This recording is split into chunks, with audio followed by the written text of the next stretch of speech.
মার্কিন যুক্তরাষ্ট্রের টি-20 cricket league major league ক্রিকেটের সঙ্গে যুক্ত হতে চলেছে আরও এক গভীর ফ্র্যাঞ্চাইজি।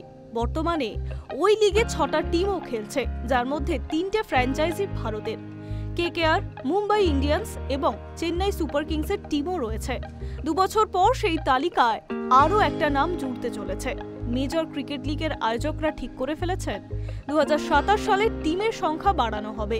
2 বছর পর 6-এর পরিবর্তে 8টা টিম খেলবে। একটি দল যুক্ত হতে চলেছে কানাডা থেকে। ওই টিমটাই কিনতে চলেছে দিল্লি ক্যাপিটালসের গ্রুপ। যা শোনা যাচ্ছে তাতে জেএসডব্লিউ মার্কিন ক্রিকেট লিগে টিম কেনার ব্যাপারে অনেক দূর এগিয়ে গিয়েছে। কথাবার্তা প্রায় চূড়ান্ত হয়ে গিয়েছে।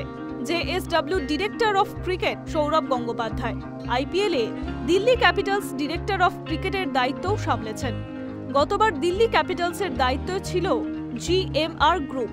চুক্তি হয়েছেও সেভাবে। আইপিএলে প্রতি 2 বছর অন্তর যা বদলাবে, অর্থাৎ আগামী বছরও আইপিএলে দিল্লি ক্যাপিটালসে দেখবে জিএমআর, আর তার পরের 2 বছর আবার পুরোটাই দেখবে জেএসডব্লিউ।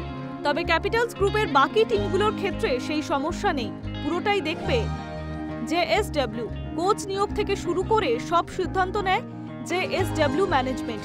দক্ষিণ আফ্রিকার টি-20 লিগে টিম রয়েছে তাদের। প্রিটোরিয়া ক্যাপিটালস, সেই টিমের কোচ করা হয়েছে সৌরভ গঙ্গোপাধ্যায়কে।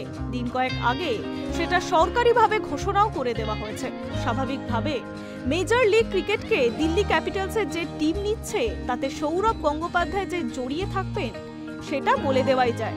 সূত্র মারফত জানা যাচ্ছে মেজর লিগ ক্রিকেট জেএসডব্লিউর দল কেনার ব্যাপারে সৌরভ গঙ্গোপাধ্যায়ের ভূমিকাও রয়েছে। কিভাবে করা হবে তার রূপরেখা সৌরভ ঠিক করে দিচ্ছেন। আপাতত সেপ্টেম্বরের প্রথম সপ্তাহে আবার দক্ষিণ আফ্রিকায় উড়ে যাচ্ছেন সৌরভ। দক্ষিণ আফ্রিকার টি-20 লিগের নিলাম পর্ব রয়েছে। যেহেতু সৌরভ এবার হেড কোচ হয়েছেন, ফলে তার পরামর্শতেই টিম তৈরি হচ্ছে। কাদের নেওয়া হবে কিংবা বিকল্প হিসেবে কারা থাকবে সেটার পরিকল্পনা পুরোপুরি সারা হয়ে গিয়েছে। নিলাম টেবিলে সৌরভ নিজেও থাকবেন। Hi News network.